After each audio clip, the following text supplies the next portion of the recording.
What's up, Digidestins? This is Kyle D, better known as RideMyAvatar, and today we're going to be going over none other than my store championship first place blue flare list. So let's dive in this video. Remember, hit the like button, hit the subscribe button. If you have nothing to say, just send an emoji. It helps move the video through the algorithm and pushes forwards. Also, down in the description will be my run completely. That has all the matches on there. It's a 4-hour video of a live stream. So guys, hopefully you enjoyed that. And without further ado, let's dive into this video and talk about it. So let's start the deck profile, shall we? First off, we are playing none other than 4 of the beautiful Upamon. So Upamon allows us, when attacking, if your opponent has a Digimon with no Digi-Evolution sources, draw a card. So this allows us to get card advantage that normally we wouldn't have, which really is good. And since we have a ways of stunning and then stripping with Sora and Joe, and with Howling Memory Boost, there's ways of getting sources off your opponent's Digimon so that you can gain advantage that way. And people are still playing Searchers in their deck that they have to hard play anyway, so your rookies will gain some advantage out of that. And then finally, we have one Babytomon. So this card is if your opponent has 2 or more Digimon, draw a card. This card, I cannot say I would play more than one. This card is dead usually in most circumstances until late game. Early game, you're really just not going anywhere with it. So you do need some consistent draw power here, and that goes with the Upamons. So that is our Digitama lineup. Next, rookies. So we have 4 Gaussmon. So Gauss is on deletion. You may play 1 level 4 Digimon card with blue flare in its traits from your hand, suspended without paying its memory cost. So this can set up Searchers like playing a Greymon, and that'll gain you some card advantage, or slamming down a Decardramon that'll allow you to draw a couple cards because they have a wide board. So kind of free advantage there, and it's never terrible. I think that's pretty solid.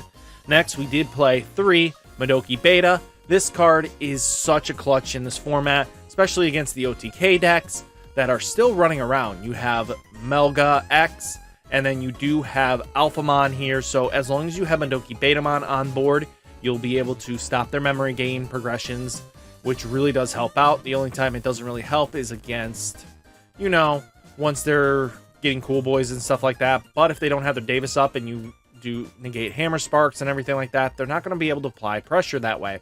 And it also helps in the mirror match because it shuts down blue gains and stuff like that through their options, through their Blazing Memory Boost, and other things like that. So, very powerful card, very useful skill. So, that's why we play it at 3. I might bump it up to 4, but 3 is fine for now. Next and final card we did play is 2 of Jellymon. Jellymon actually came up in certain circumstances, especially early game, where I didn't have a lot of advantage going forwards and I needed to dig a little deeper. Jellymon got me an extra card when I had to play a Tamer down. So, especially that advantage really does help out. And then once per turn, when an effect adds a card to your hand, return one of your opponent's level 3 Digimon to its owner's hand. That never really came up, but it was another source of just being able to remove threats off board. You know, it can help, especially in the mirror and everything like that. Sometimes people say you don't want to get off your rookies, but Digivolving into a champion is never going to hurt, because even if they swing in, it can help, you know, memory choke and stuff like that. But that is our rookie lineup. Tiny, isn't it? Actually, I am not even joking. 9 rookies seem like way too little for a lot of players, but 9 rookies seem to be okay because we're mostly playing in the championship line anyway, and most of our champions plus us in a way that most decks don't have that value. So that is our rookie lineup. Next, we're going to go into the champions. This more seems reminiscent of Blue Flare. First off, 4 of the Greymon. So Greymon is really powerful because on play, reveal the top 4 cards of your deck, add up to 2 cards with Blue Flare in their traits among them to your hand, place the rest at the bottom of the deck in any order. If you have a Kuriha in play, you may return 1 Metal Greymon from your trash to your hand instead. So if it becomes useful, you know, the Gaussmon swings, you get to draw a couple cards, or grab that Metal Greymon that's just been removed a couple times. Not a bad instance of this card. It's always useful, but it's also most powerful effect is when attacking. If you have a Digimon with blue flare in its traits, your opponent's level 2 or more Digimon in play, you unsuspend this Digimon, so you get at least multiple attacks off, which really does help out. Next, we do have 4 male Bergermon. So male Bergermon's on play is if you have a Kuriha in play, you may return 1 Metal Greymon from your trash to your hand. If you don't have a Kuriha in play, you may play 1 Kuriha from your hand without paying its play cost. So basically allows you to funnel in your tamer, especially for a reduced cost is never bad. But also when attacking, if this Digimon has blue flare in its traits, your opponent has 2 or more Digimon in play, one of your opponents can't attack or block until the end of the next turn.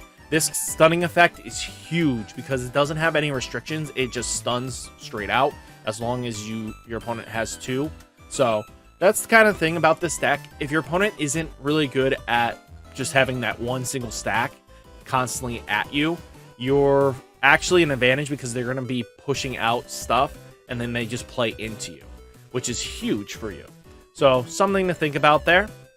Then finally, the last level 4. We are playing 4 Decker Dromon. This card is insane. The value you get off of this is ridiculous. On play, draw a card. Then for each of your opponent's Digimon in play, draw a card. On deletion, save. So most of our Digimon have save effects that'll just hide under tamers, which is fine by us. But this draw power alone gets you back into the game so quickly because Blue Flare's biggest issue, any of the deck's actually biggest issues, are they don't draw enough at times. And if you can't draw enough, you're kind of screwed. And then all turn effects, when your opponent has 2 or more Digimon in play, this Digimon gets 1000 DP, so making him a little beefier and stronger. Gotta say, for the champion lineup, this is pretty solid. I wouldn't change anything here. I wouldn't go down in any way capacity until we reach BT11, where we get a whole bunch of new fun techs. So all in all, great deck. I can't disagree with this lineup. I love it. So that's all 12 champions. So next, we're going to go into our level 5s, or ultimates in this case. First off, we are playing the Golden Boy, the known as Metal Greymon. So material save 2. So basically gets to take the 2 sources you put underneath this, the Digicross for 2, which is a Greymon and male Bergermon, and put it underneath one of your tamers. You have to put both of them underneath one tamer. You can't just go 1 and 1.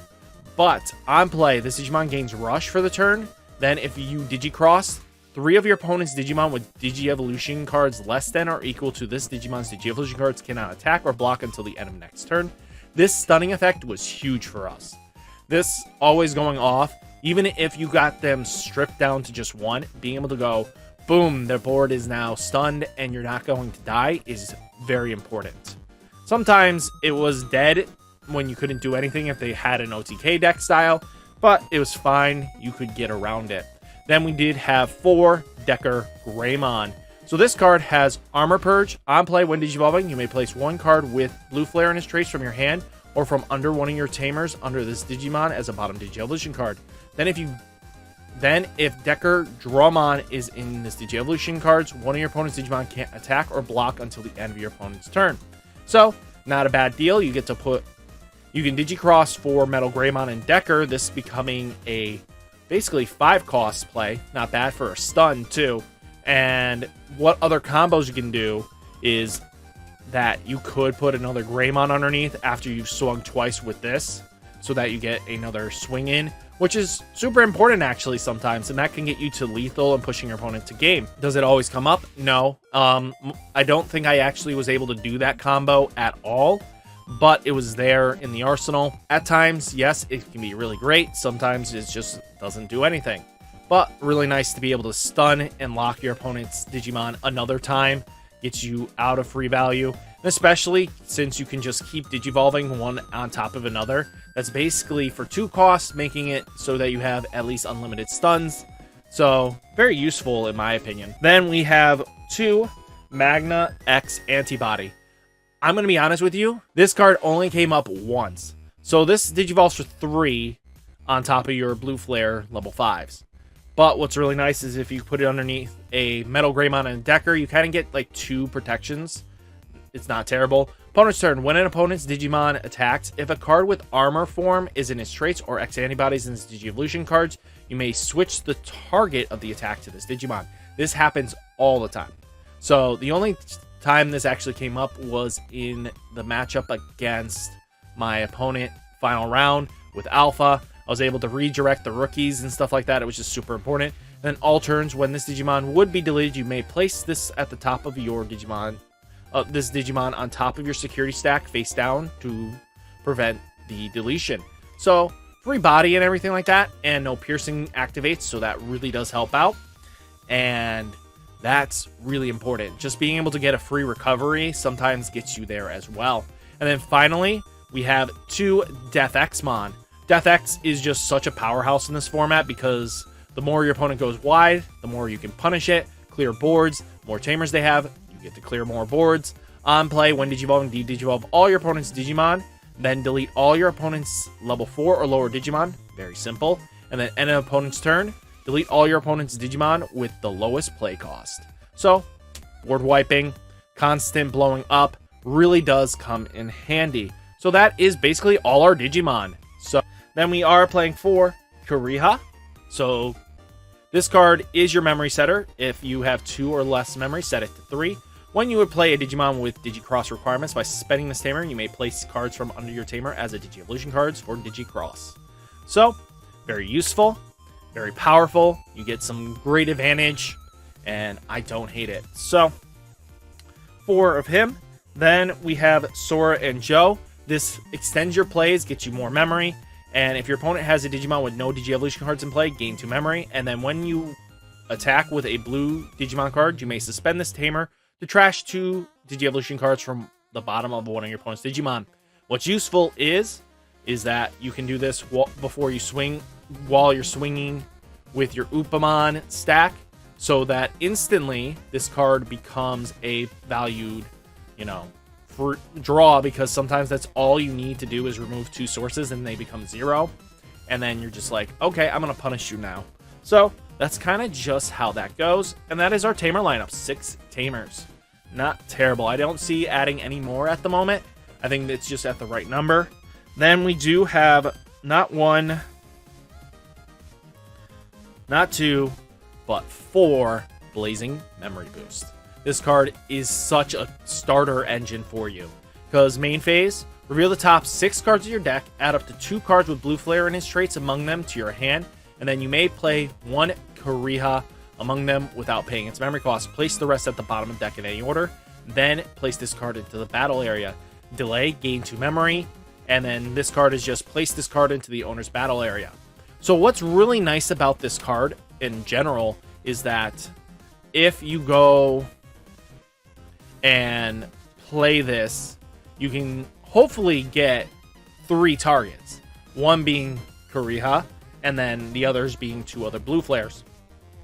So the thing about this card, boys and girls, is that you do need, if you only reveal a Kuriha and a blue flare, you do need to add the Kuriha and the blue flare to your hand first.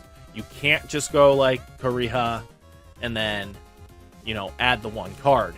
No, you have to add the 2 cards technically first, but people will just play it out of order.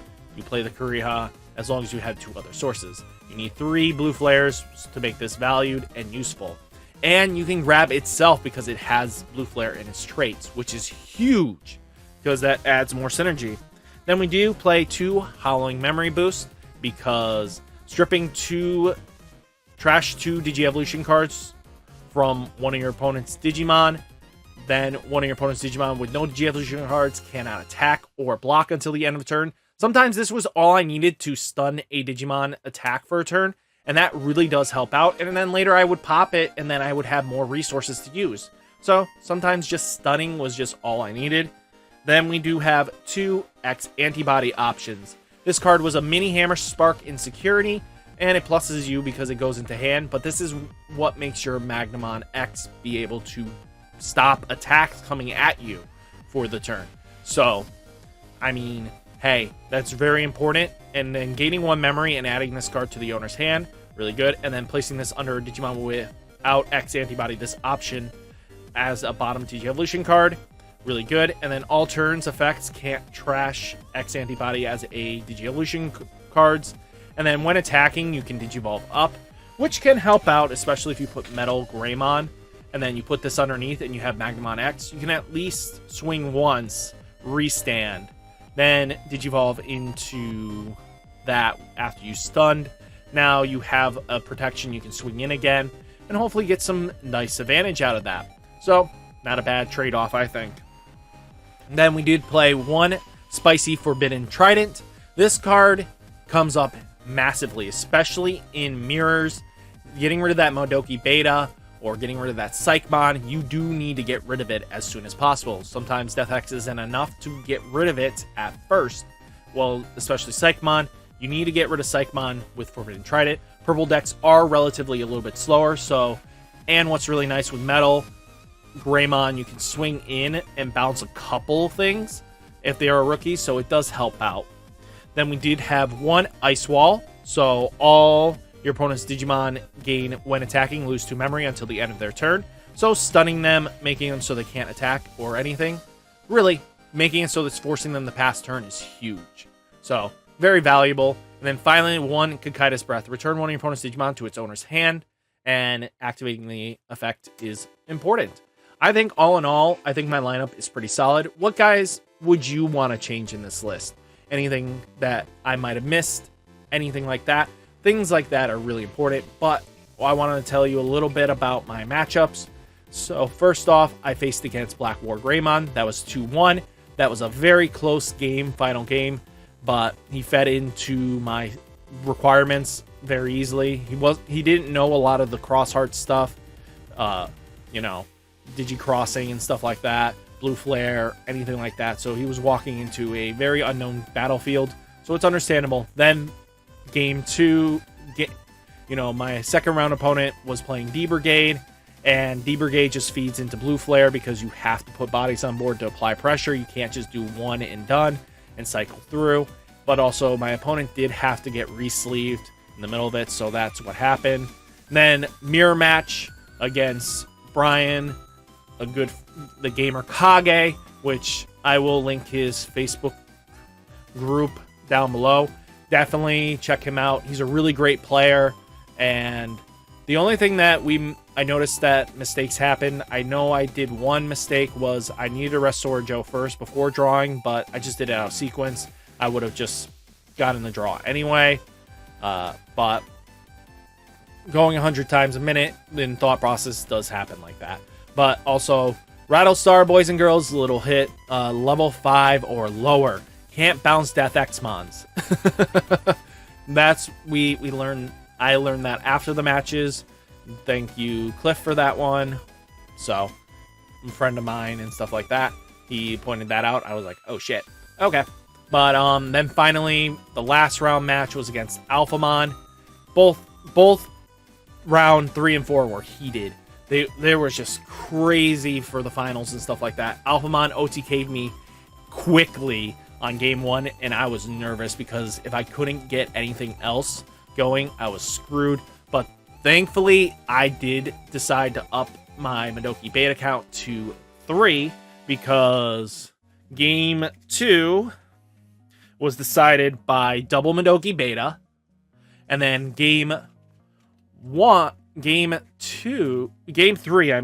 was 1 Modoki Beta, got rid of it, and then finally 1 Ice Wall to pass turn, instantly bringing it to my turn. So that was huge, because then I could stun and get stuff punished, and I was ready to go into it.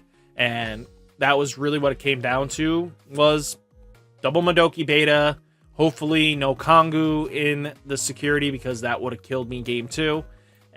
And this one was just basically Ice Wall. And even if he got through the Ice Wall, if he didn't have Breath of the Gods on there to prevent the bounce, I would have at least had a way of removing the Digimon through Cocytus Breath in security too. I had a very powerful security game 3, so it was really good to get my invite. So guys, hopefully I get to see you at Nats. I don't know. I really want to go, but things have to align up to be right. So guys, without further ado, stay safe, stay healthy, and I'll catch you in the next video. Peace!